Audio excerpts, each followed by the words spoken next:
после 3 жен стал философом. Хайя нахила хава. Бір зремаға ұқсасаң, грамм был бы на меня похож, я бы, говорит, за тебя был бы уже спокоен. Орның жолы, о, и здесь эвлерим, эвлерим.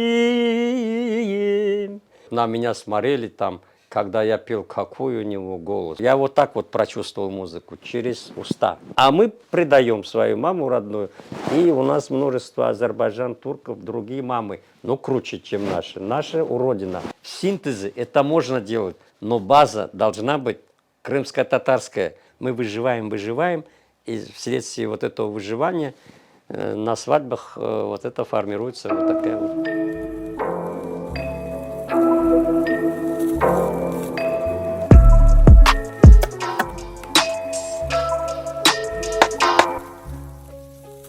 Салям алейкум. Сау, что пришли для Вирага. Арсен. Да. В первую очередь хотелось бы с вами обсудить ваш предстоящий концерт. Скажем так, мы сделаем небольшой анонс вашего концерта, и этот подкаст, по идее, выйдет раньше вашего концерта, поэтому кто не успел, еще может успеть попасть на него. Расскажите, чуть-чуть расскажите вообще, что это за мероприятие, что там будет? Ну, я начну. Это концерт, конечно, каждый певец, музыкант старается исполнить концерт сольный дать. Вот, это концерт о том, что не хватает нашему народу. И не хватало никогда, потому что мы народ малый.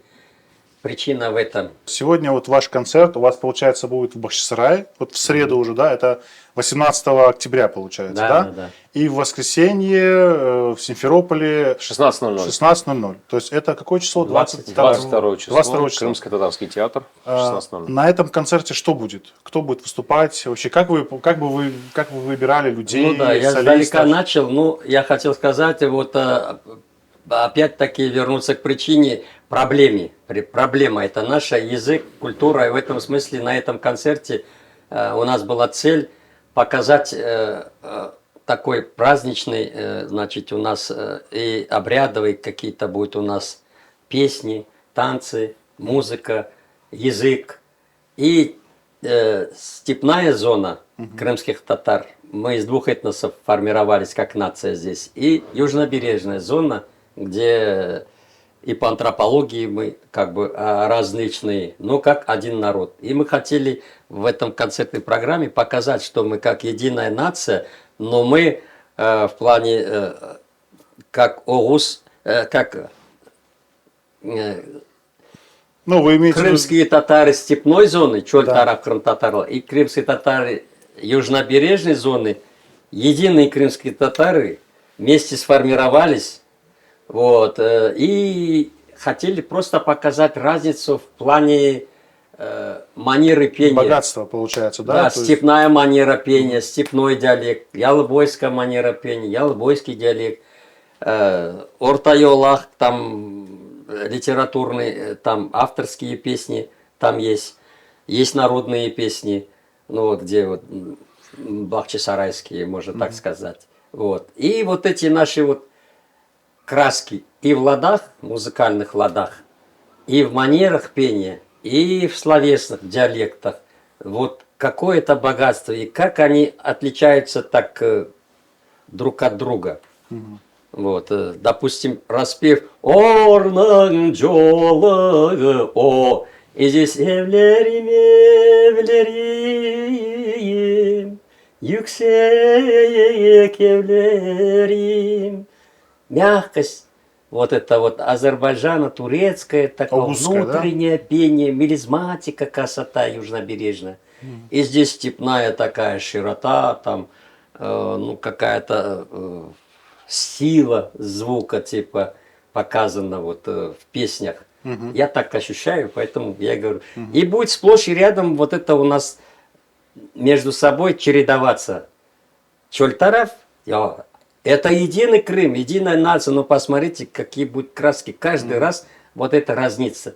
И аннотацию этот ведущий Ридван Халил будет постоянно напоминать народу. Посмотрите, а народная песня состоит из диалектов. Шиведен. А уже из 2 диалектов Ялыбойского, южнобережного и северного диалекта у нас сформировалась Уртайуллах бахшарайский литературный эдебиат тілі. Вот из этих двух диалектов. Вот. Поэтому мы хотим именно вот эти два диалекта между собой чередовать, и чтобы постоянно людям, молодежи напоминать. И чтобы они еще осмысливали, о чем речь, он будет постоянно за кулисами выходить, постоянно это краткую аннотацию делать. У вас это в сценарии, да, прописано? Это в сценарии, да. Вы сами составляли прописано. его? Я составлял сценарий. Вот это, как бы сказать, артистов, пение, все вот это подбирал, песни, все это, да. Ну, информации у меня много, поэтому получилось, что это мне больше всего подходит.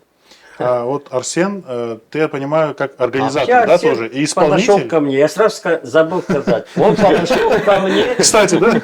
Нет, он подошел ко мне с этим предложением. Началось с чего? Что он говорит, давайте, у меня идея вот такая есть. Я как ученик, вы как этот устаз, наставник. Да. Я хочу сделать вот такой совместный концерт. Я говорю, не, мне ничего не надо. Короче, и вот с этого началось. Да, можно я Да, продолжу? расскажи, Арсен, как было? Да, история очень интересная. Нас с Деливерага связывает очень многое. Вот я с этого начну. И для меня это большое счастье находиться рядом с Деливерага, чувствовать, что он готов для меня сделать много. Именно мы вместе уже с 2011 года, с тех пор, как проходил конкурс Татлы-СЕС. И вот с тех пор постоянно поддерживаем связь. И для меня было честью подойти с этим предложением к Деливерага. И вот как раз после концерта «Атеш» мы выступали там. У нас был сольный номер. Я думаю, а почему бы не закрепить это концертом, если это нравится публике? Идея. Если это нравится публике, если она воспринимает это на ура, я подумал, что это будет интересно в формате уже масштабном. Поэтому я пришел к Деливерага с этой идеей, и вот она так и зародилась. Вот так он с идеей пришел, а у меня вообще не было ничего. А почему вы сначала сказали, что нет, что Потому что это мне накладно, я знаю, как концерт делать, какая-то ответственность. А и почему сколько людей согласились? задействовать. Потому что вот он подошел, другой бы подошел, может быть, и не согласился, потому что он любимый мой ученик, получается, он хороший профессионал очень, закончил в Киеве академию при консерватории киевской, хорошее образование имеет. Вот, и первое для меня, конечно, человеческие качества.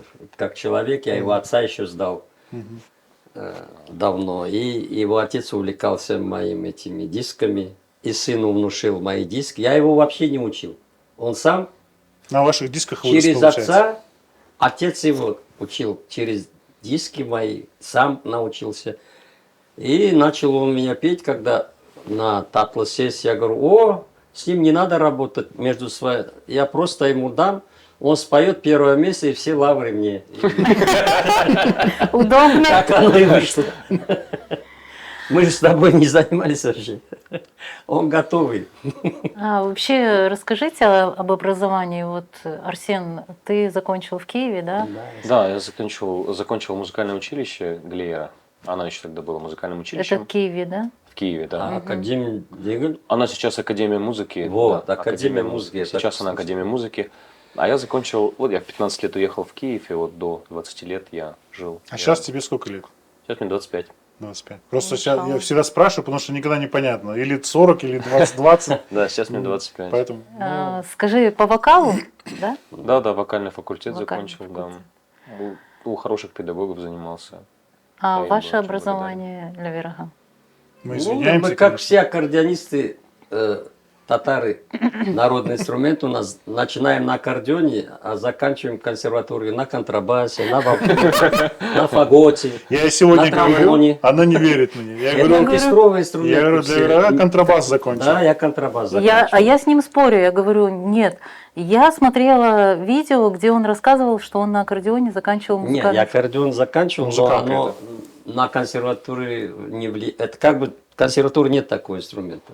А, да. Это же в Советском Союзе идеологическое государство, эти инструменты, аккордеон, там, допустим, они ассоциировались с немецкими, итальянскими инструментами. Они же оттуда пошли. Да. Италия, потом немцы переняли, потом французы. Вот. А у нас был баян, гармонь русская, вот, а государство идеологическое. Поэтому эти инструменты дальше музыкальной школы не шли, но 1-2 брали аккордеон, а баян постоянно брали, училище. А в консерватории тоже 1 баянист. Но наши умудрялись, я знаю, Эбазера, вот здесь в Бахчисарае живет, в Викторовке, он жил, сейчас переехал вроде. Вот он умудрился на аккордеоне закончить, а числился баянистом. А он сейчас Это не он мне лично преподает? рассказывал. А? Не преподает он? Он заслуженный учитель, он в музыкальной школе преподавал. Просто у нас тоже музыкалку дети ходят. Ну, Как наш он? Базир, он, я Да, считаю, да. Вот Мы его он знаем. закончил консерваторию, на аккордеоне сдавал, а был записан баянистом. Так как вы Известный на педагог. контрабасе учились, если вы... Да, контрабас я так мимо прошел, можно сказать. Но за 15 минут я брал контрабас из класса, вытаскивал в коридор, зу-зу-зу-зу, и заходил, и играл. Вот и все, там что учиться. Не, ну это струнный сейчас всех инструмент. контрабандистов Это не обидите. сольный инструмент. Контрабас это базовый вот как король музыки, ударная установка, вот это вот. А королева, которая мелодия, скрипка, Скрипка, да? да. Контрабас, он тоже король музыки, вместе с ударом саком. Пока бум не сделает или смычком бу, никто не начинает. Вот в этом случае мы король. И Ведущий, дирижер получается. смотрит на меня вот так. Я бу, и начинается игра. А я отдыхаю в это время. Дуп. Ну вот это. И паузы считаешь. 20 пауза, 30 пауза. Вот такой инструмент, Как не сольный. математик получается, да, больше? Дирижер, математик, несостоявшийся музыкант получается вот таким, да. Это шутка. Не, извините, понятно. да. Нет, шутки нормально. Все нормально. Да. Расскажите, в какой среде вы воспитывались, жили, как вообще вот вы, ну как так получилось, Про что отца вы расскажите. связали Вот отец себя влияние с на вас музыкой? имел музыкальное. Ну да, я в семье воспитывался, отец столяром был, мама была дошкольное педучилище на узбекском заканчивала, и 10 классов на узбекском. Вот там и есть причины. После войны, депортация когда была, ее привезла, ну, как называть, Сумгуртабай, она была на Беконлар районда, они жили вместе. И ее муж, и мой дедушка, мамин отец, они были близкими земляками, друзьями. И оба попали на 10 лет в сталинские вот эти лагеря. Как бы, и мама, мамина мама, она еще там умерла, в Крыму, вот, во время войны. И когда депортировали сюда, привезла ее вот это вот наша, как бы получается, моего дедушкиного друга, вот эта вот жена Сумгуртабай. Она не родственница, но она стала как родственница, и мы называем ее наши самые близкие родственники. И вот поэтому здесь она не могла их прокормить и сдала Саляматапа, одной женщине, без детей, у нее не было детей, мужа. Она взяла на воспитание мою маму в доме и научила лепешки печь, петь по-узбекски, 10 классов закончила, потом вышла за папу замуж, когда она только пела узбекские песни, я на узбекском говорил. Поэтому дошкольное педучилище она сразу на 5 закончила, воспитательница. И вот так вот, не, она уже татарка, а когда отцу она, ну как, в доме отец по-ногайски пел, а она по-узбекски пела. Болды что зверь түркілерін герламы, татаржа герламы, понимаешь? Потому что она красивее папы пела. Ну, Алла рахметлесін олсын эксіде. Вот, им такая была, любила узбекский, макомы, вот эти вот, кота, шуля. Вот. И я тоже на маму подражал, хотел тоже петь, он мне не разрешал. Как я, говорит, пой по-ногайски. Человеком будешь. И так оно и стало. Ну вот, айтажагам первые уроки дал мне папа, но мама тоже музыкальная. Я к чему? Что вот я тоже Там музыкальный. среда родился. музыкальная же получается. Да. Если вокруг все поют, вы тоже запоете? Да, наверное, да. Не, ну папа пел немножко по-акайски твердо пел. Вот эпсы, говорит, на меня смотрели там, когда я пел, какой у него голос. И себя воодушевлял и пел. Вот так вот. А как это было вообще? Вот приходили гости, да, и... Да, приходили гости, даишки, соседи вызывали. А папа играл на гармошке. Мгм. Вот. Вот. А когда уже смотрит, я уже на гармошке, на аккордеоне начал тоже. На гармошке сначала играл, я потом на аккордеоне уже отдал он меня в музыкальную школу и понял, что с меня выйдет толк. И потом, значит, в 3 классе он меня начал с собой уже брать на парады, на вечера любительские, без денег. Ну, раньше часто было, да, вот эти Да, часто. В советское такие время- посиделки музыкальные, да? Да. Новый год, 1 мая, там, парад, 9 мая. Вот таких его приглашали играть, а он скрипку не может играть, а я на аккордеоне, а он на гармошке же не будет там играть. Он держит скрипку, я играю на аккордеон, он меня за руку тянет, иди, говорит, вперед меня закрой и играй. Вот так вот. А как он скрипку же слышно, когда не играешь или играешь? Ну, не слышно, когда аккордеон играет, его не слышно уже. А, я понял. Еще он закрывает специально его ртом. Ай-яй, дай, эй, и пошел. А я играю здесь. Но там еще и кларнет был у нас, и труба была. То есть полностью ансамбль был. Да, но он мне пластинки в семью приносил. Потом воспитывал, что после, как домой зашли, что прекратить этот язык русский, только татарджа, а там, пожалуйста, говорите. Он это все понимал. А воспитывал по-татарски как бы. И вот в этом смысле все пластинки у меня не то что заставлял, а говорил, вот слушай, смотри, о чем. Смотри, вот это, вот это. По соседям говорит, а ну напой, давай пиши, я писать, давай запоминай, я играю. У меня музыкальная память развилась, писанина развилась. Именно он в 40 лет взял скрипку. А я в 13 лет, получается. Но И тоже вот и он поздновато. молодой был, и я еще такой подросток, 13 лет. И мы вместе шли по соседям, наскребали вот эти песни, а судакские соседи все были, строились. И они красиво все поют. А он мне говорит, пиши, я неграмотный. Он тоже действительно каракули писал, а я тоже каракули, ну, что-то писал.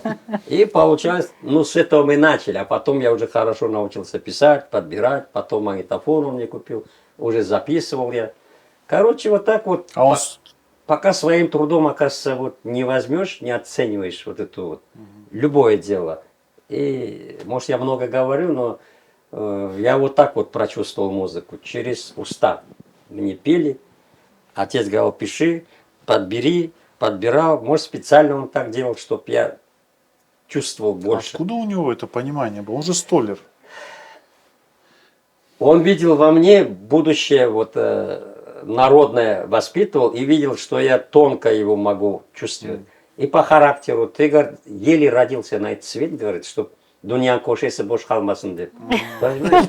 Поэтому, говорит, давай, Грубо, давай. конечно. Ты это тонко это все чувствуешь, давай, работай. Это А он удивительно. организатор был. Огромная работа была сделана им и вами, в том числе, ну нет уже какого-то учебника или какой-то книги, в которой была бы собрана вся эта информация, да, по Отец очень народной активный, песне. да, активный был в этом плане, он, говорю, заряжал всех вокруг. И этого соседей, они к нам приходили в гости, мы к ним, но ради того, чтобы они пели, а я записывал их на аккордеоне, но не на магнитофон, я подбирал и пел. То есть меркантильный был интерес, да? Да, меркантильный, да. Потом, Ну, но он этого практичный. не меркантильный, скрывал. практичный. Этого он и практичный был, да. Это Он практичный. этого не скрывал. Вот. И вот этот интерес дальше пошел у меня развиваться по свадьбам. Потом он обижался, что его как бы родственники не приглашают, потому что он слабо играет, и я слабый еще. А когда, говорит, у меня состав будет сильный, он поставил цель, никого не буду играть из ваших свадеб. И добился этого. Никого свадьбы принципиально не играл, а играл вот свою. Вот такой сказал, сделал. А он Такой. вообще строгий человек был? Вы как вы Строгий, помните? его? строгий. Вы не Мы боялись его? Боялись, как огня. Он бил меня. Бил? Конечно. Палкой гнался за мной, не выучил таблицу умножения, я тебе сейчас... Ну, А пугал. с какого села он был? Он Джанкойский район, село Бабатай, речное, Камаджи. Ну, в речном у меня жил двоюродный дедушка Бабатай, а Камаджи родной дедушка жил, отца. Вот. И еще какое-то село было. Карангыт еще есть, Джанкойский Карангыт, я район. слышала. Этого села нету. Вот там бабушка жила. И они попали, как вы говорите, не в Мубарек, а в Китап попали. Китап. В это. Тупиковая станция, я помню, он говорил. Дальше уже, говорит, поезд не едет.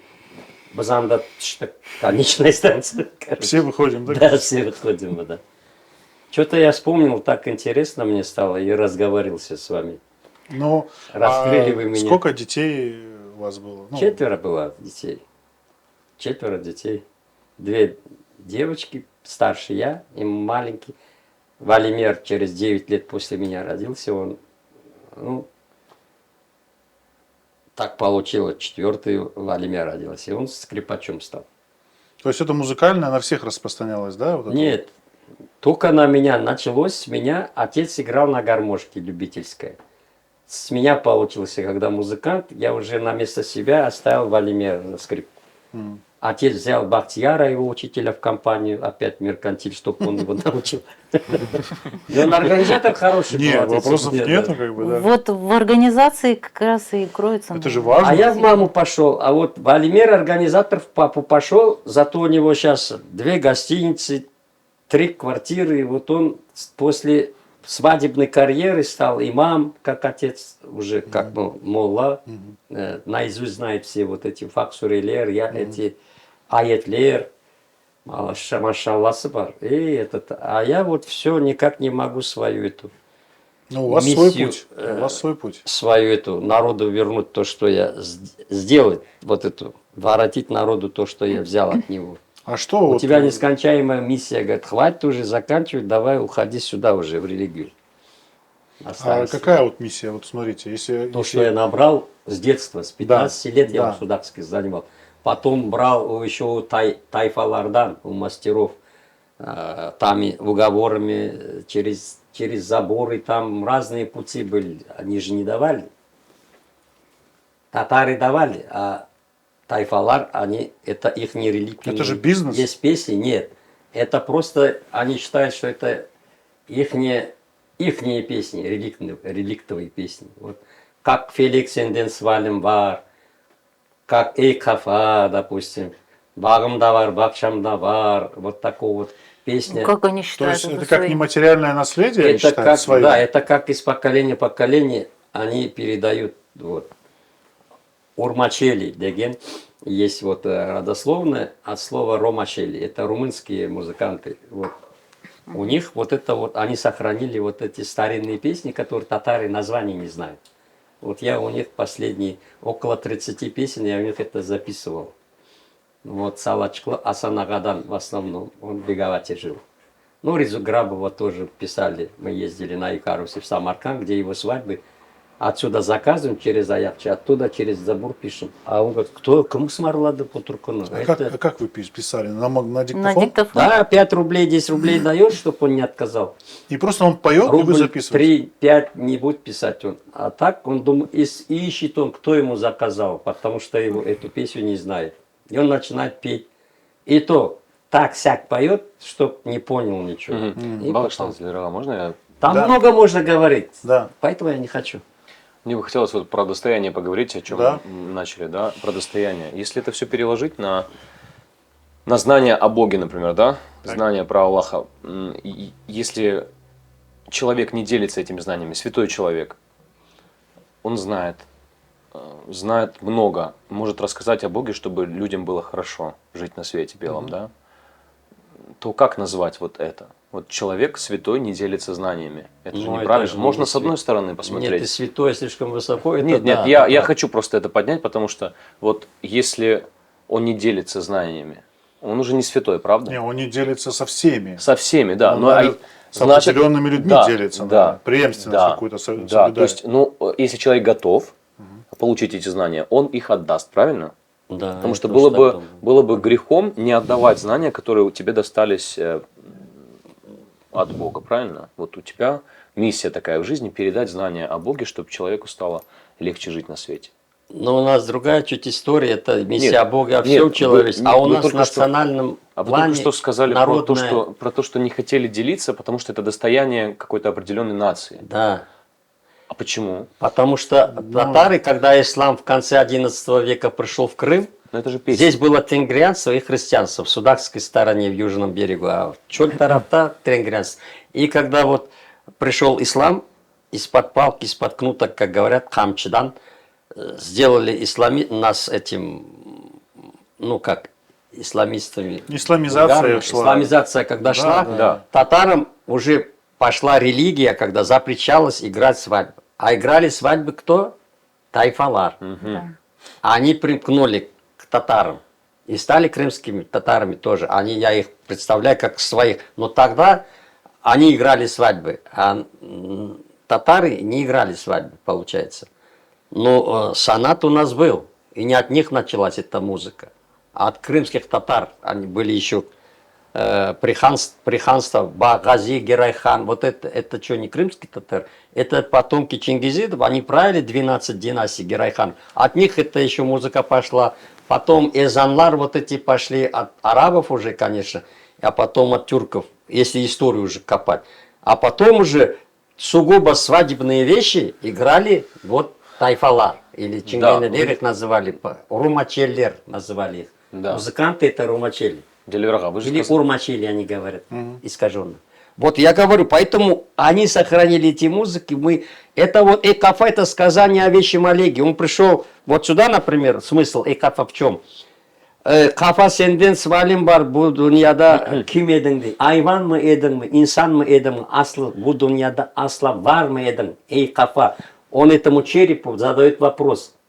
В сказании обещают то же самое, он черепу задает вопрос. Половцы вот. Это тоже из тех, получается, времен, но это не с половецких времен, они сочинили в Среднем веке, но слова средневековые говорят, вот что он черепу этот вопрос задавал. Зачем ты в этот свет пришел? Кем ты пришел? Что ты сделал? Жил как Айван или как инсан? Вот. И вообще ты в армии буду не да, вообще ты жил на этом свете или не жил? Вот такая философия идет. А этот макам, и в этом макам это лад, и в определенном ладу это поется. Не как турецкая песня, и не как там другая, а как крымско-татарская она ассоциируется, она вот здесь получилась. Может быть, оттуда пришла, здесь исказилась. Есть такие песни у нас. От Османской империи идут, допустим, например, вот там был Саваш, как они говорят, без дженг димас. Да. Война вот эта, там татары очень много при Чанахали побили. И Чанахали içerisinde Aynalı Çarşı kimimiz вот об этом поется. А татары ее поют по-своему. Там есть разница. В мелизматике есть разница. В ладу нет разницы. В словах чуть-чуть разница, тоже без разницы. Вот, например, Çanakkale içerisinde vurdular beni. Мы поем. Ölmeden evveli mezara koydular beni. Мы так поем. Они поют. Çanakkale içerisinde vurdular beni. Ölmeden evveli. Пошел лад другой. Койдулар бени. Чуть разница. Но оно оттуда пошло. А здесь так. Или же, допустим, песня тоже про войну, религиозную войну. Там этот, как она была? Сейчас вспоминать. Ну, то же самое, я вспомню, скажу. Вот здесь у нас ритм другой, этот лад другой, мелизматика, а тема одна. Или другая тема Истамбул'un каваклары, там это Измирин каваклары. А у нас идет общие песни очень много. А у нас она называется Далфидан бойды, как это Тарадай, тарадай, тарадай, Бага дерлер чакыржы. Здесь чакыржы, а там чакыжы. Есть слова чакыжы. А называется она в нотах Измерим каваклары называется. А чакыжи, я спрашивал турку, что-то чакыжи, это говорит, ну это который солдат, который из ружья стреляет. Стрелок. Чакай. Чакыжи стрелок получается. Вот. А Чакырджи у нас позови этого Абрека, он тебя спасет. Вот. Но было лицо у нас, Али Майдамахи были в истории, это крымские все герои. А вот это из Миринкаваклары Чакырджи идет оттуда история, а мы сделали свою историю с той мелодией сюда. Ну, это понятно. Также наши песни там поются. При Османской империи просто вассалом было Крымское ханство и стало общего очень много в плане Переплетение, да, культурное? переплетения. Даже османский, староосманский язык, это наш судакский язык. Они взяли.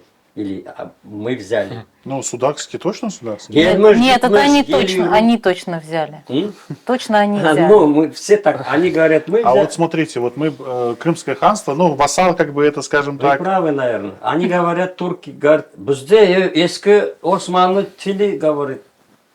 Чисто их язык это вот судакцы говорят, гельмиш, гитмиш. Точно. Да. а кто, ну, вот смотрите, Крымское ханство было как вассалом, да, Османской Да, но империи? потом они стали свободным. Это да, вассал тоже в кавычках, там тоже отношения были немножко свободные. А вот в перенятии музыки, вот этот фольклор музыкальный, он равнозначно перетекал? Или все-таки мы больше брали у них, чем они у нас? Ну, судя по имперским замашкам, я думаю, все равно там более богатая. То есть мы больше брали? Конечно, у них. И потому что в ханском дворце играли на аутентичных, сейчас принято называть, инструментах, где уже лады, комы, это 1/4 тона. А у нас мы по западноевропейски учили в школе, там хроматизм, полтона тон. А там полтона, еще между полтоном четверть тона, комалар называется. Но там школа другая, тюркская. Это более сложное получается? Ну, Сложнее. более тонкая на слух. То есть надо хорошим слухом обладать, чтобы услышать Конечно. музыку? И уже в ладах эти комы уже есть в этих аутентичных инструментах, понимаете? Са, санта, там, Ну, там струн много, и получается вот это... там и лады есть на струнах. Да, Вот скрипка безладовый инструмент, да. там мы можем подтягивать это, но мы не слышим их. Ухо наше привыкло к хроматизму, а это сделал ХТК, хорошо темперный клавир, Бах, через 100 лет после тюркской музыки аж. Получается, она древнее музыка и тоньше. И там вот эти комы у нас когда-то были, но мы их по школе другой учились, мы их не знаем. Мы приобрели, допустим, гармонию у Но это более западноевропейской. советское же получается? Более, ну, образование. советское время, и сейчас западное время, и дальше вся эта западноевропейская музыка, мы можем и джаз играть, и хроматизмы, и вот это, и вокал, и балет, все это мы взяли потом. А до этого мы были тюрками, у нас этого не было.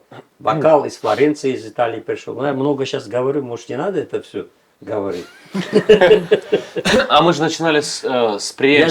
запутываюсь потом. Да, с преемственностью. Да, главное, мне кажется, делиться информацией с радостью, с удовольствием. Если человек хочет принять это, почему бы не поделиться? Я просто знаю случаи, когда, вот мне рассказывали музыканты, что приехали к мастеру, он так и не дал, не напел, говорит, нет, я уйду, и это останется со Ну и мной. это же уйдет с ним. Да. Получается, То этой есть, песни не будет. Ну, уже. о чем я говорю, это называется настолько высшая форма эгоизма, да? Я тоже так попадал, и не раз.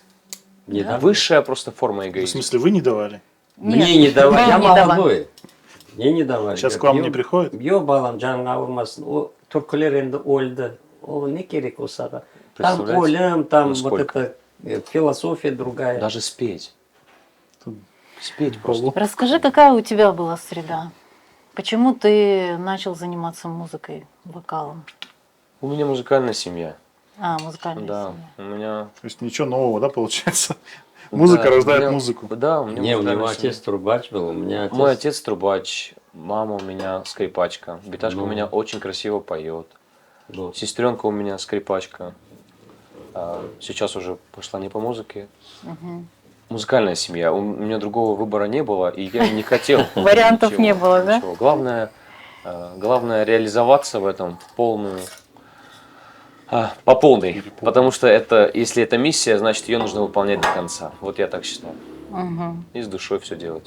Вы говорили, что вы кофе не пьете, вы чай, да, в основном? Но мы сейчас чуть-чуть кофе выпьем. Ну, как-то мне отец говорил, когда маленький я был, вот 15 лет, я говорю, парады играл, а в 16 лет две свадьбы уже у меня брал, чтоб я слушал, вот, а играл другой на аккордеоне. Я еще не мог же играть, там без аппаратуры играли, надо было рвать этот мех, чтобы слышно было. А я маленький был, я весь в маму пошел. Он говорит, брзремага ушасан, говорит, грамм был бы на меня похож, я бы, говорит, за тебя был бы уже спокоен. Ты же вообще не приспособлен к этой жизни. Поэтому, говорит, тебе только с микрофоном стоять, с аккордеонами петь, больше ни на что ты не годишься. У меня так, вот так, Почему от души он так говорил. говорил? Почему? А Ну, вы не такой обижались на это? хиленький, вот такой лох, такой, я смотрю, впечатлительный. Вот такой Вообще, был. по правилам И когда я пил, современного... оказывается, все меня жалели и плакали. По правилам современного воспитания ребенка, он абсолютно неправильно вас воспитывал. Он был немножко такой... Он вас подавлял, да? Нет, Ну нет, да. это- Недавно же, недавно, Владимир мне показал в Киргелях, мой этот родной брат у нас в доме жил, не родной брат, МД Баллар, двоюродный брат Теминдар, он у нас в политехническом учился и жил в нашем доме, в зале жил. Вот. И он, Владимир ему $300 послал, он сделал таш бабама. И вот этот вчера таш я увидел, и про отца начали вспоминать. И сегодня, видишь, об отце я говорю только. Поэтому это не от себя пошло, Вы от говорите про вчерашнего отца, дня. потому что он же стал... Я ностальгия просто. Это получается. понятно, По но маме это же пошла он ностальгия. вас сделал музыкантом. Да, он сделал. Кем вы Однозначно являетесь? он, не мама же. Ну вот Мама мы- бедная сидела, молилась с бабушкой. Поэтому, А поэтому он- мы про него и говорим. А потому он что- герой был в семье. Он вот такой. Сказал, все тишина. А вот это вот звание Бульбуль, Бульбуль звание, он застал это время?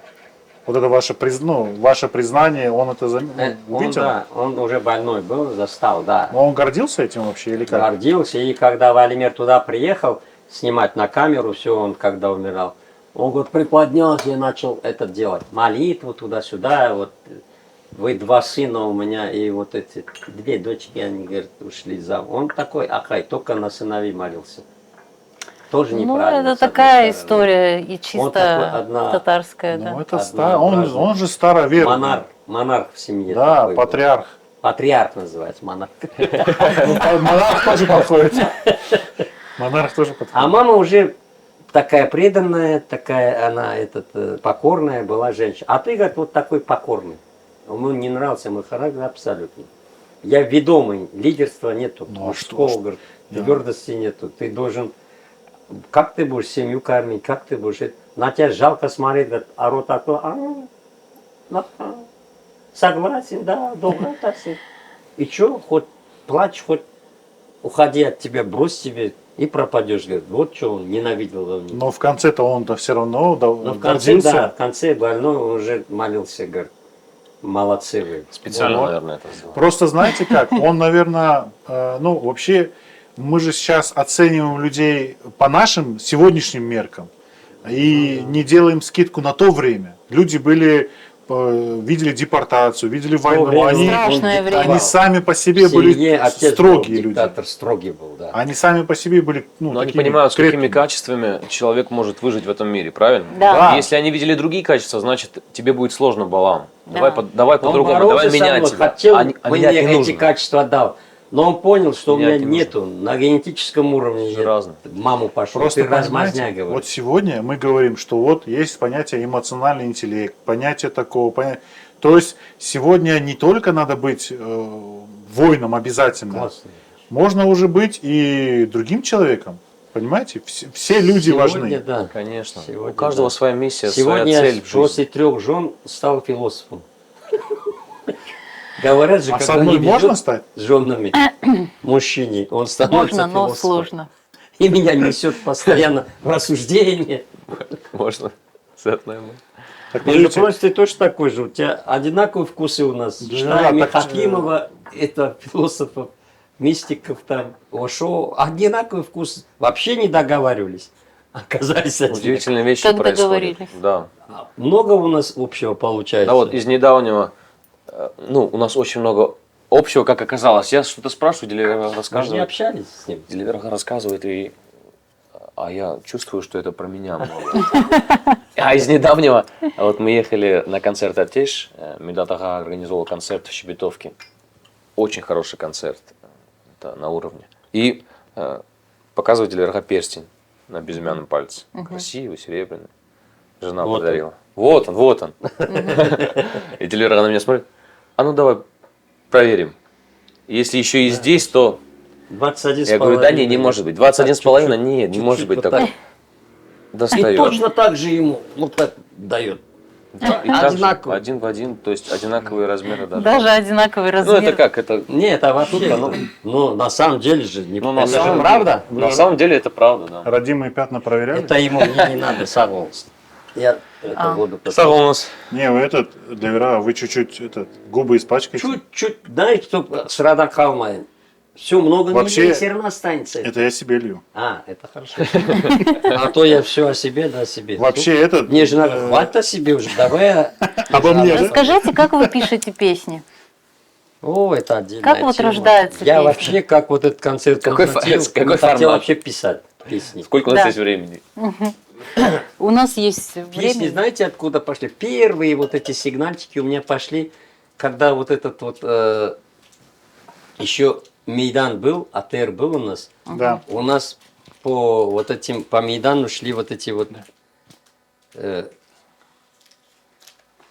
вот Нешели был, Пешраф когда был. Вот эти вот Нешели особенно через Мейдан, по-моему, они передавали. И оттуда вот через радио я помню. А потом уже этот появился у нас вот это радио, как оно? Саба, вот это, Седаса, Сабасин. А это раньше был Мейдан. Вот когда от Мейдана шли вот эти, я ходил вот своим знакомым, которые я знал, меня знали.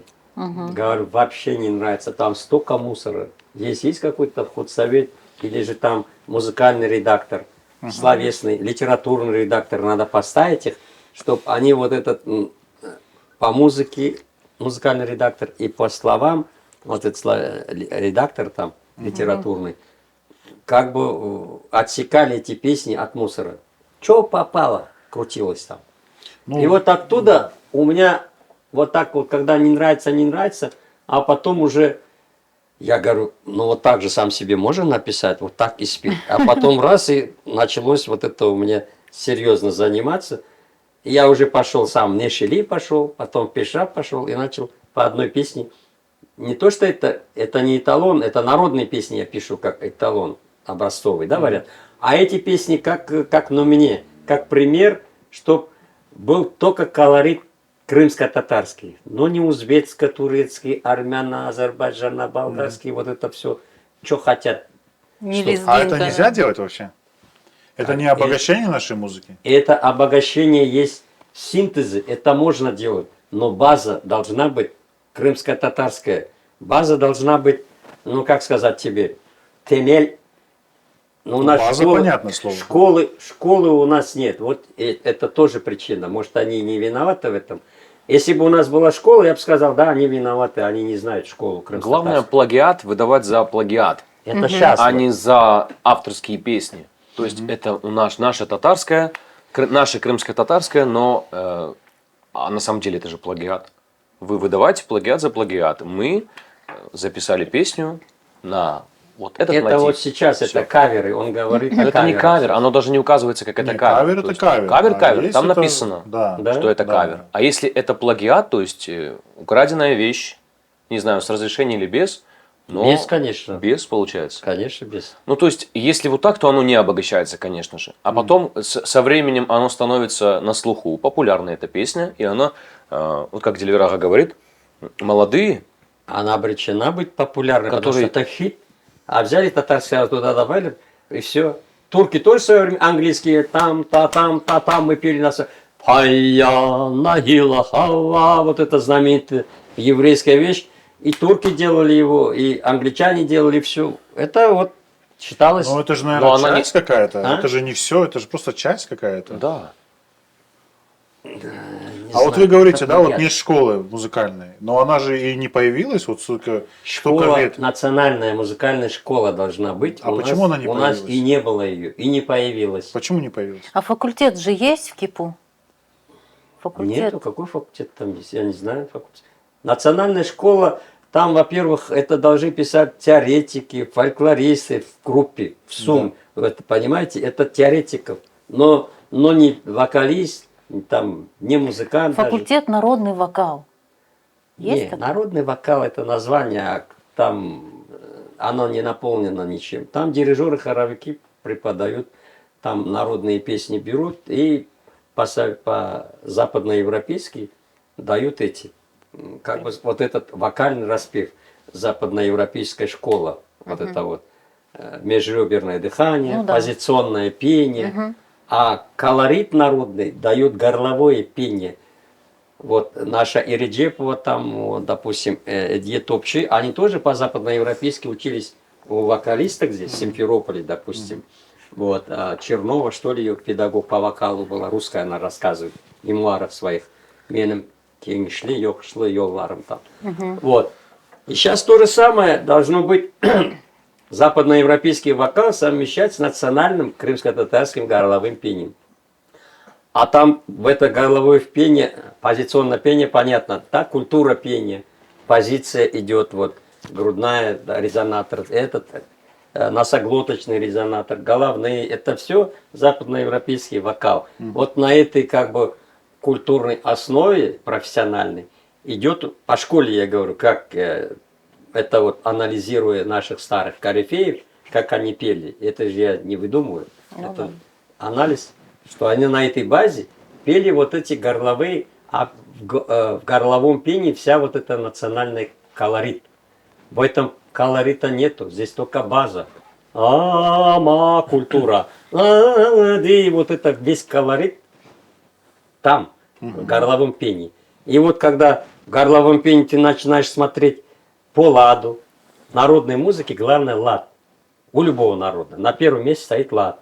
Потом его ладовое вот это идет опевание.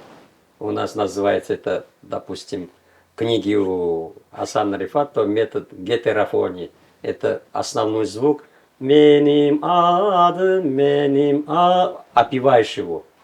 Гетерофон. А идет мелодия правильная. Но на этой базе мелодии. Или же варьируешь его инструментально. Еще лучше первая вариация, вторая вариация. Вот. Дальше идет. Штриховая идет. У нас присущие штрихи, допустим, воршлаги.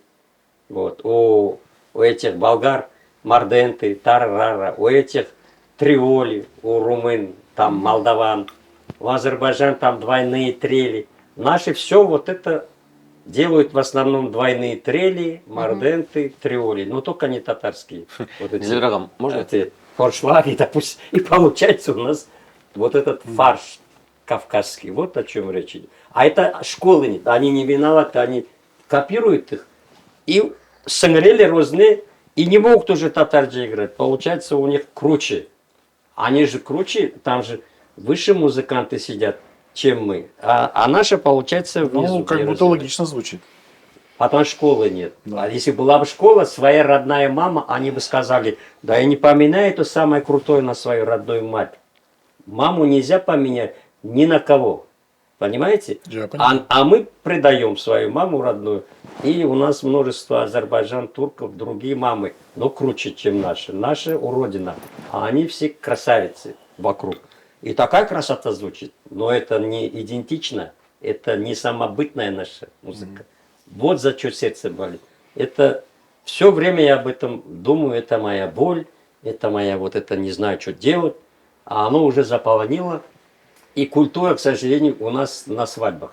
Вот это это плохо. самое плохо, да. Ну, Вот свадебную это. тему... Классика у нас отошла, как невостребованная.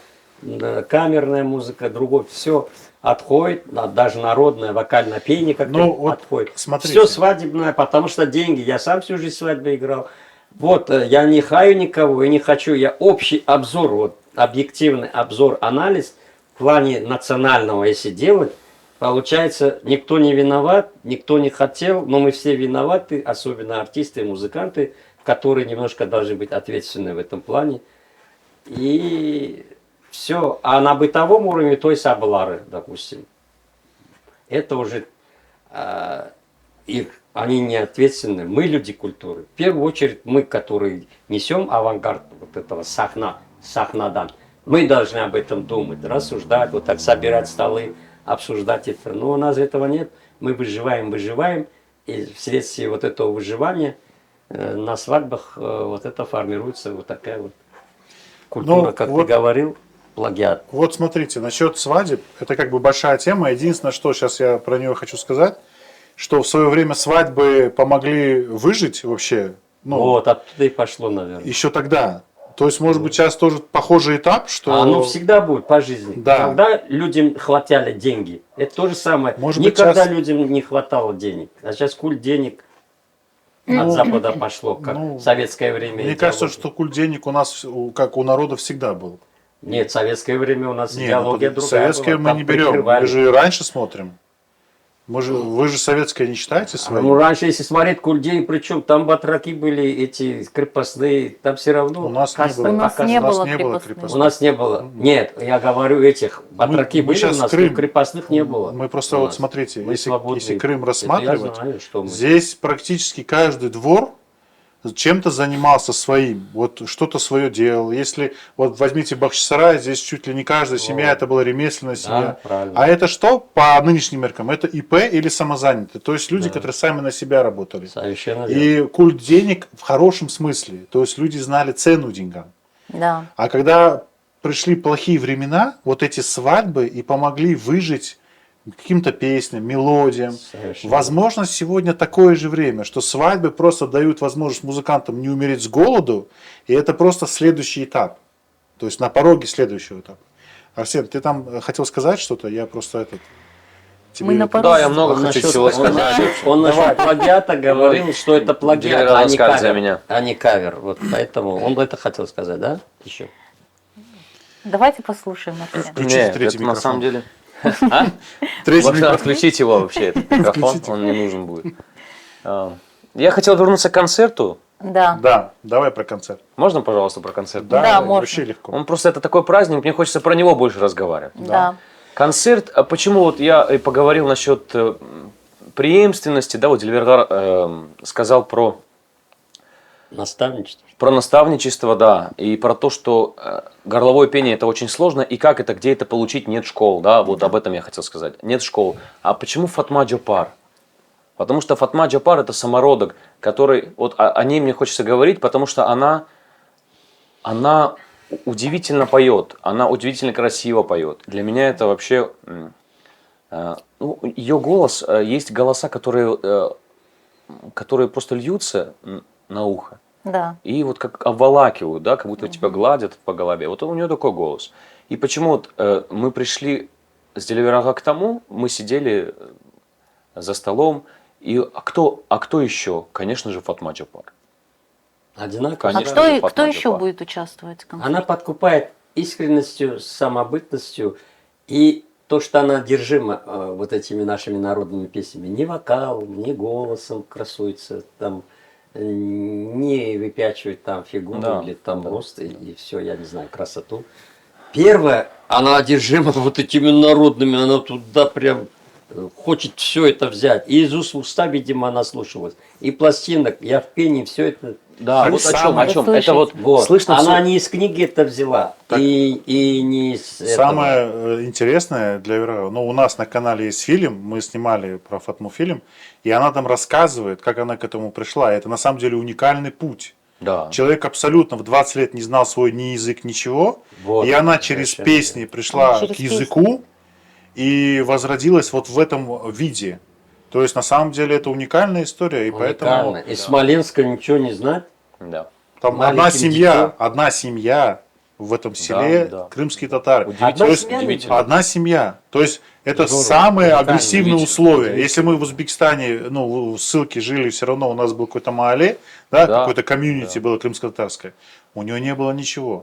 Она про это рассказывала. То есть в 20 лет что-то произошло в Ну, голове. это да, это вообще. Очень интересно. Поэтому Кто еще будет участвовать в концерте? Ну, я хотел Халису еще. Они, оказывается, родственники в последнее время стали. Я откуда С знаю? кем? А Последнее Джипарка, время. там и... Это- А мы с ней родственницы? Говорит, я и не знал этого. Мне Халиса нравилась чем? Она очень такая в плане строгая, доводит, дисциплинированная. Не строго, дисциплинированная, доводит до конца вещь. Ответственность очень такая. Профессионал, короче. Да, профессионально подходит. Вот первое для меня в этом смысле, конечно, я сам такой мягкий, немножко там-сям. Лояльный, скажем так. Да, лояльный. Я хотел другое, плохое слово сказать. Лояльный. Лояльный подходит, да, используйте это слово. Нельзя говорить слово. Вот. И она меня этим подкупила, и в этом смысле мало этого, она еще мою вот эту вот, как сказать, по жизни, то я что хочу, чоль тарaf манера пения показать разницу, и ялбой тарaf манеру пения, антропологию разницу показать, и как это в тембрах по генетике звучит степняк, и ялбойскую, как он поет, и как ялбойская степняка поет по генетике, а у нее все это есть.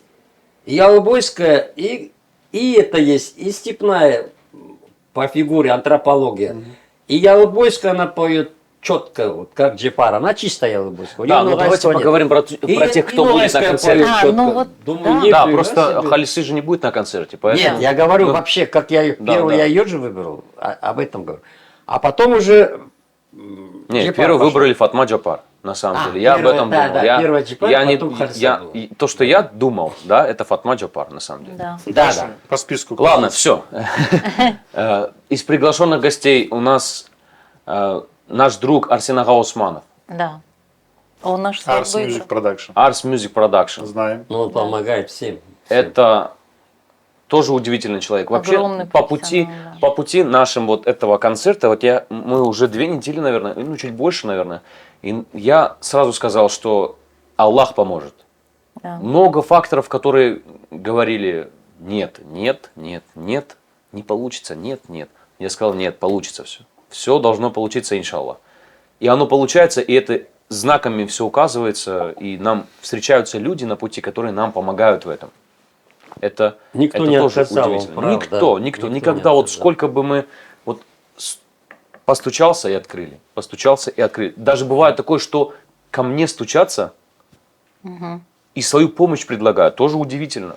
Удивительно. Ну, начинаешь дело, так происходит. Ничего не делаешь, ничего не случится. Да, да, да. Не да. знаю, И вот просто везет нам. Арсен Ага Усманов нам создает условия для того, чтобы мы в короткие сроки уложились. Он сделал нам аранжировку. Деливер Ага составил попури из народных песен. Но идея твоя была. В скором времени оно выйдет.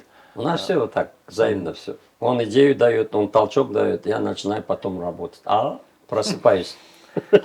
И вот хочу поблагодарить его за этот вклад, который он делает для нас. Это ценно очень. А он будет выступать с каким-то номером? Или Да, песня конечно, будет у он него? будет на Ну, как концерте не приглашать? 22 числа. Он будет на концерте. А, то есть у в нас. Симферополе Большой будет. Да, иди Бахчисарайли будет выступать. Эди Бага Бахчисарайла будет. Арсен. Атеш очень много помогает залом. Атиш, это концертами отдельно нас хотел поговорить тоже. об этом. Медат Очень. Ага Халилов это тоже большой мастер и большой друг. Потому что он первый, кто предоставил нам площадку для того, чтобы собраться с музыкантами и Но он сделать. очень много вкладывает. Зарема Ханом. Бол инсан такой. Зарема Ханом, директор банкетного зала Ешеляда, помогала нам в этом.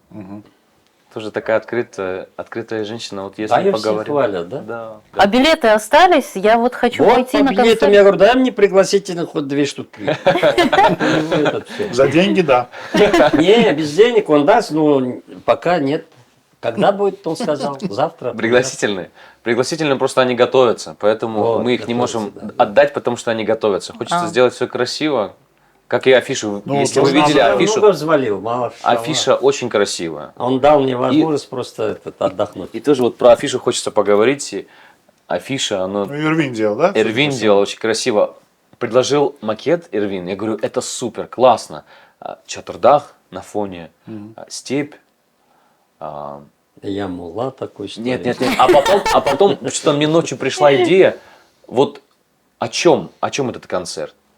Делеверага, Фатма Джапар, извините, Делеверага, Фатма Джапар и я.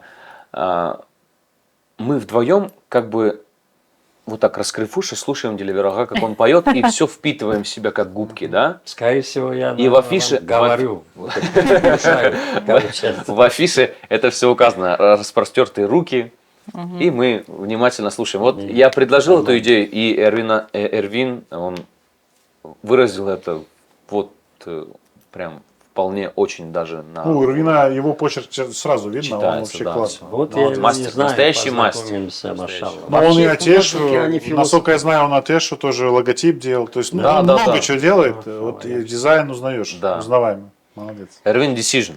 Ага. Да. Расскажите, вот нужно ли вам тренироваться ежедневно, чтобы ваш голос держать вот в форме, чтобы вы были в форме всегда? Конечно, в плане, допустим, профессионализма это необходимость. Мгм. Но в плане, допустим, моих лет уже, статуса такого знатока, я уже расслабленный. В этом плане я только сейчас занимаюсь вот писанием, допустим, то, что накопил вот это книги, Карманчоль Ерлары, дополненные. Я в 2004 году написал как 50 всего штук, а сейчас 171. Песня. Карманчоль Ерлары ve Чыңлары Шималь Шивесінде. Ну, у меня планы, конечно, есть, но они вряд ли осуществятся. Еще есть Карманчоль Туркулері, Крымның Ялыбой ve Дақ тарап түркілері Дженюб Шивесінде. Это вот, я же говорю, вся та же тема у меня. Показать вот эту красоту, вот эти краски вот нашей нации, которые состоят из двух этих этносов, будем говорить, степной зоны Крыма, Из локально. двух зон все-таки. Ну, Двух зон Крыма, не Дунья тюрклеры, которые Каракалпаки там, Ногаи, Кавказский понятно, там, понятно. Казахстан, это угузы Кыпчаки. А в Крыму локальном у нас чоль тарав Крым-татарлары ве степи и горы. Ve Ялыбой, ve Дақ тарaf Крым-татарлары. Bu Шималь Шивесінде северный диалект, а bu Дженюб Шивесінде южный диалект. Вот эту красоту вот я всю жизнь хотел ворошить в каком плане, чтобы вот эти тонкости манеры пения показать. Вот этот дух показать крымско-татарский общий. Красоту пения, мелизматику ялбойскую, внутреннее вот это опевание. Нашу вот эту широту степного пения, согласно в какой регионе живешь, так и поешь, оказывается, вот это все. Бол, сал, открытым голосом. Вот эти архаичные песни будут, вот Авелимин типа «Аде», вот такая вот песня «Рею я над тобой парю». И здесь такая тонкая такая вещь, допустим, будет Джепар петь. Вот. Ну, чисто ялыбойским тембром, красотой. А будут новые какие-то песни, А? которые вот не заезжены, какие-то новые Ну вот песни? именно незаезженные мы старались, Это в основном. я старался вот основном это и будут Да, мы новые сегодня песни. говорили как раз об этом.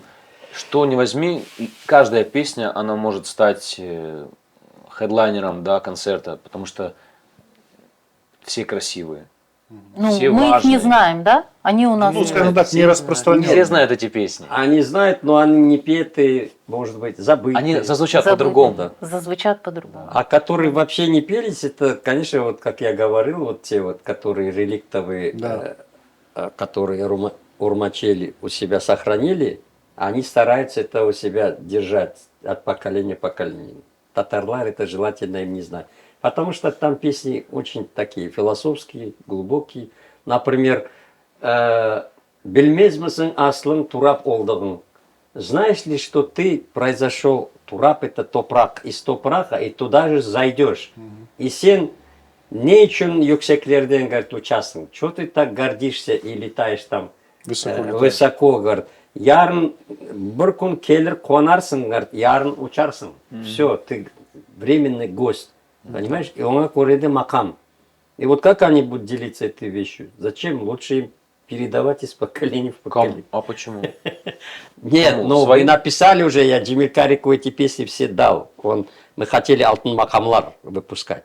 Но он сейчас в традиционной А музыке почему несколько не штук делиться? написал. Можно делиться ведь. Остальные еще в какой-то книге напишем. Или напишет он. Ну, это, мне кажется, высокомерие просто Да, определенное. ну Типа, я это- согласен. Это наш народ. эгоизм это- плюс Нет, это тест. Я сразу оговорюсь, те старики, у них была, может, своя, они были, как бы сказать, все самородки, хорошо знали язык, родились с этими песнями, у них родословно. И будущее поколение у них не такое, они рады делиться, но у них это как бы им Нечем, неинтересно. нечем они- делиться. нечем. Рад бы дать, но нечего, да? Они могут тебе наиграть кашу, а конкретики вот такой вот от и до, со словами, как я хочу, глубоко, А можно- со смыслом, с образом, там нету этого. Вот. А те старики, они хочешь не хочешь уже дают это. У них оно живет, оно. А их нет уже сейчас. В свое время вот не повезло в этом смысле. Ну да, Как никому. нам повезло меньше. Тем более конечно. еще Ногаю. Вообще говорят, Бахчисарайдан çalgıcı çıkar, Ногайлардан там чобан. Почему обязательно так чубан, говорят? да? Не Нет, обязательно. это старые эти говорили так, аталасоза, типа вот пословиц. Ну, есть такое. Народные бывают же такие говоры. У Это каждой, народные стереотипы называется. да, вот. Даже у каждого горного, яловойского, там, степного есть свои особенности. Вот. Говорят же такие. Что ты хотел сказать, Арсений? Я много говорю, да? Про концерт. Хочется поблагодарить еще и рассказать про концерт. Говори, давай. Цена А какая концерт, будет? вот в концерт придут, увидят. Я сказал про концерт. Конечно. Да, да. Не, про Арсен, Я не сразу сказал, переживай, мы концерт про это концерт вот много сказали. показ вот этой народного гуляния, народных Я просто диалектов. хочу всех всё? вспомнить, никого не забыть, просто оно фрагментами идет. Мы афишу всегда. закрепим. Да, Не фрагментами переживай. идет, и я хочу всех, потому что все принимают участие. Вот детский ансамбль Хаял. Хаял, Вот да. Деливерага расскажет о нем. Да, Деливерага? Детский ансамбль Хаял, да, там мы вместе Надир. работали с Надиром, а это сын Земфиры, а Земфира работала концертмейстером, а ее сын работал танцором. А она у танцоров концертмейстером работала, Земфира. Хороший музыкант, пианистка. У нее отец как бы трубач профессиональный по тем временам, Аллах рахмет илесин. Вот, у нее брат родной Нарвин в Эфсане играл тоже. Он пианист в первую очередь, хороший, джазовый классик.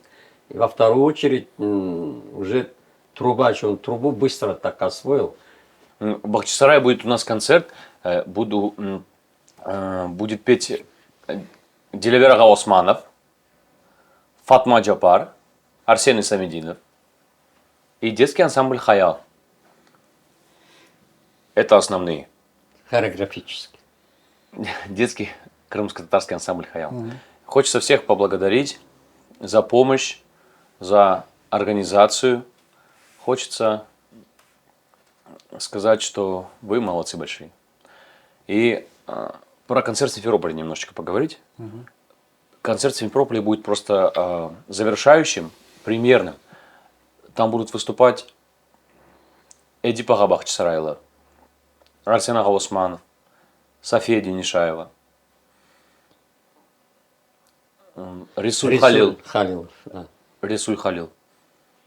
И самое, одно из изюминок концерта – это Медат Халилов и Зинеп Межмединова. В одном номере Гидерисен, можно сказать, наверное, да? Гидерисен, они будут с нами рассказывать одну историю. Только они будут выражать это в танце, а мы будем петь с Фатмой Джапар. Это будет очень красивый номер. Я надеюсь, вам понравится. Я про музыкантов тоже хочу сказать. Ансамбль. Очень хорошие музыканты играют. Ансамбль Атеш. И про музыкантов можно отдельно говорить. Конечно, Отдельно Деливерага говорить расскажете. можно. Музыкантов, во-первых, мы все друзья. Я их подбирал по человеческим качествам, по влюбленности в наш фольклор, нашу народную музыку. Ну, естественно, они играют и в ансамбле Крым, и в Хайтарме, и в театре, востребованные, и даже в ресторанах играют. Такого широкого профиля музыканты. О них много можно говорить. Ну вот, и все откликнулись как бы на мою просьбу положительно. Вот. Начну с самого молодого и самого, как бы сказать, дисциплинированного, такого толкового, даже не побоюсь этого слова сказать, и разностороннего музыканта, это Алим Куртмеметов. Очень много сделал, набирал ноты, я писал рукописи, подбирал эту музыку, там песни, а он подбирал эти... Ну, Алим был у нас на подкасте, наша Да, аудитория вот знает он его. из музыкальной семьи, у него деда я знаю, скрипача, и бабушку, и мама у него музыкант, и папа Замечательная Эскендер. семья. Да. Там И еще все и имдешки, все МД музыканты. тоже, Да, всё. Рустем. Можно говорить много, да. Потом Сабалаев консерваторию Нури. киевскую закончил, в Богатом живет, он аккордеонист хороший. С ним в паре в тараф ансамбле играет Алим Абибулаев, преподаватель КИПУ. Он певец, дирижер, хоровик, грамотный музыкант, композитор. Вот Хазалчик Джия, вот его и папа сочинял, и он сочиняет. В общем, музыкант такой с образованием, образованный. Эльмар, самородок, скрипач есть. Вот. Ну, он с образованием, но и самородок еще. Он, я считаю, что он глубоко знает наши народные песни, поэтому прям он суть играет. Потом, кто из духовиков, вот, Дилявер Муйдинов, я с ним играл в Салачихе, вот здесь в Бахчисарае, сочинял песни, народные обработки делал, все он озвучил, я ему доверял.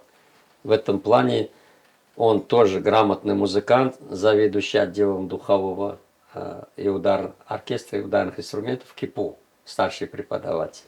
Ну, я аспирантуру закончил, он еще и как бы диссертацию писал.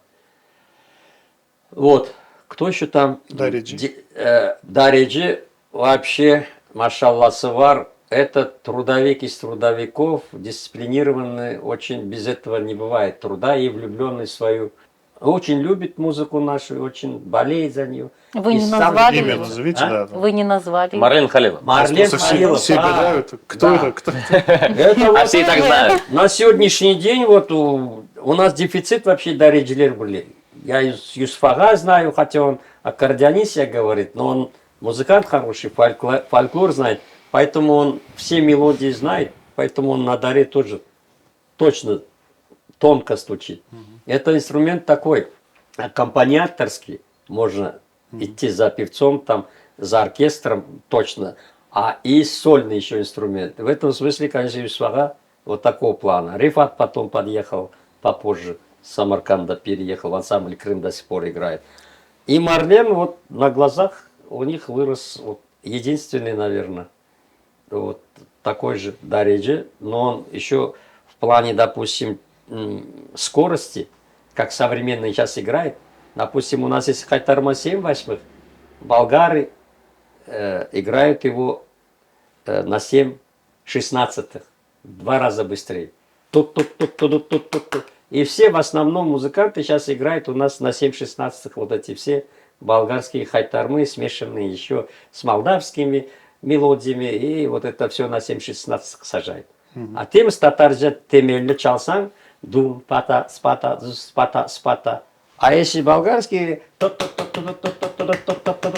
вот это вот тоже проблема ритмического рисунка и как бы темеля.